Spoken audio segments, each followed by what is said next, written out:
When he quit his job on Wall Street to start his own business, more than 20 years later, Michael Robinson is the CEO of a multi-million-dollar staffing company and the author of a new book, 100 Pennies, The Importance of Small Business in a Healthy Economy. Thanks so much for being here with us. Thank you, Sandra. My pleasure. 100 pennies. I want to ask you about that first because that caught my attention. Why 100 pennies? Well, the issue is the book was built on the fact that small businesses are one of the greatest value to our U.S. economy. And out of 100 pennies, 60 cents in our gross domestic product comes from small businesses. That's pretty impactful.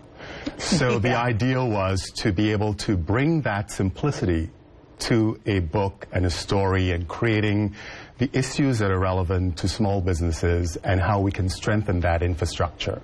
And now, you started out, obviously, as a small business. You're not so little anymore, though. That's true. I started in my living room about 22 years ago. I worked on Wall Street for about 5 years as a financial analyst and then in HR. And then I wanted to own my own company. So I wanted to integrate the idea of human capital with my corporate skills. So I began my company from my living room with a small bit of money I had saved and a lot of risk, obviously.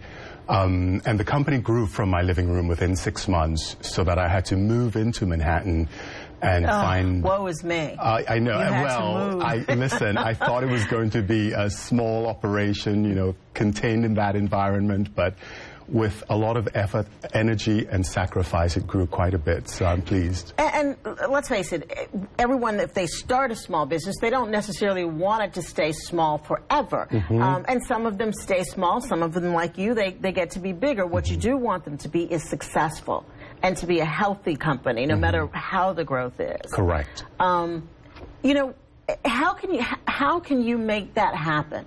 As a small business person, how do you keep that business going? 3 words I can tell you: perseverance, faith, and a lot of passion. If you don't have those 3, forget it. It's going to be a failure. Because it's going to be a hard road. It's a hard road. There's no doubt about it, especially in a challenging economy like this. So if you have the motivation and the passion for what you're doing, yes, of course, you have to have a sensible business plan. Everybody talks about that. But the reality is that without those internal mechanisms in place that helps you move past the difficulty of, oh my goodness, I woke up this morning and I'm wondering, am I crazy to start this business? So you really have to have some sort of an internal, what I call self-empowerment in place that moves you beyond the stumbling blocks. When somebody says, no, we don't want to do business with you, or you wake up and you think, oh my God, I don't have enough money for payroll this week. How do I get over that hurdle? And the first thing everybody wants to do is throw their hands up in the air and say, you know, forget about this, I want to have security. So being an entrepreneur is probably one of the most challenging things you can do, but also one of the most fulfilling things at the same time. Now, you know, we had 2 men on before you, and you heard some of their story. They started this small business that is growing. Based on something they knew, skills they already had, and they recognized that there was a space in the marketplace for what they were doing. How important is that? That is very important.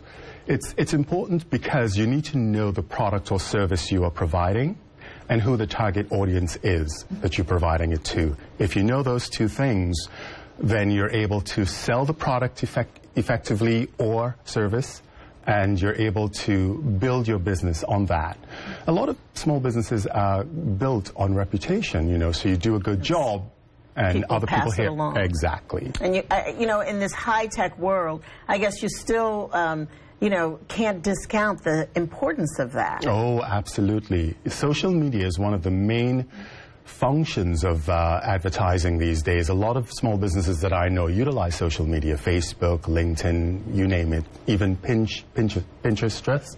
That's a new one. So these are all things that people utilize to promote their business. And without those tools, we do not have an infrastructure built to support that, because advertising in the media is very expensive, but social media is kind of cost effective. And open to just about everybody. You just need to be savvy about how to use it. Absolutely.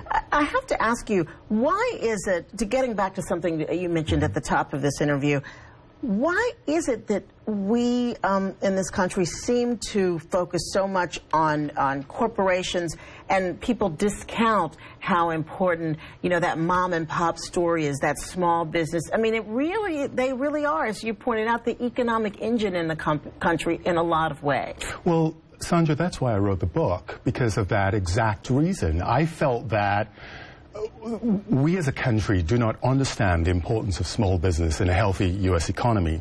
For example, when we had the major recession, the first thing that happened was billions of dollars given out to large corporations in TARP bailouts, while small businesses were left basically struggling. Yes, and a lot of small businesses went to the bank, you know, asking for money, and those same banks that got money from the government said, no, we're not lending you any money. You know, you figure it out on your own. And a lot of these small businesses, something that's always bothered me is, you know, these weren't pie-in-the-sky, fly-by-night operations. They had been doing the same thing day in and day out for years, so they essentially had a track record. And but credibility. They were still denied. Absolutely, absolutely. And that's what's frustrating about it, is the fact that we need to understand that when you think of the gross domestic product of this country, almost 60 cents comes from small businesses. Small businesses are also the #1 job creators in this country, too. So those are two basic factors that I think are so relevant in ensuring that we have a strong infrastructure in place. Now, you have this sort of large business these days. You do staffing for Fortune 500 companies. That's correct? That's correct, yes.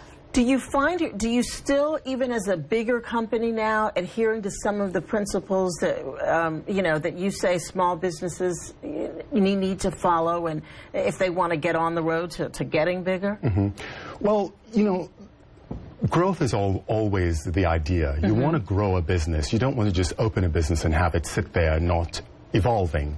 So my whole journey as an entrepreneur is to grow and expand and become more productive and become more relevant and be in able the to economy. hire more people. And be able to hire more people. And I think one of the things that I've done is to think outside the box and sort of bring elements into the equation over and over again in terms of diversification, in terms of product line, in terms of the markets that we service. And that's what small businesses need to do in order to move forward in an economy. And your suggestions on what some of those areas are right now, hot prospects for beginning a business and being successful and growing? Sustainable businesses are relevant because we are looking at an economy where we rely so much on foreign oil, foreign energy, and we need to have products and services here that are built on not just local energy, but also products that can survive the environment and not stay in the landfill for 200 years. So more and more people are becoming conscious and aware of sustainability, and people are paying more attention on where they spend their money. Exactly. And being a consumer-driven economy, of course, you know, if I'm buying something and it's recyclable, I would spend my money on that versus something that I think would harm the environment. So I tell people sustainability, I tell people IT, information technology. It is the wave of our future. It has been the wave of our past recently, but certainly is the wave of our future. We are looking at products and services that we can provide from an IT perspective, like applications for your smartphone devices, you know. Exactly. Exactly. So people are always looking for an easier way to get things done. Innovation is what has made this country great. So innovative minds is really the key thing. Come up with something that we can utilize effectively and take it into the future and make it into something amazing like Apple or Starbucks. And the little guy can start all that. Absolutely, absolutely. The book is 100 Pennies. Michael Robinson, thank you so much for being with us this afternoon. It was my pleasure, indeed. Next, a look at Motown's first real star.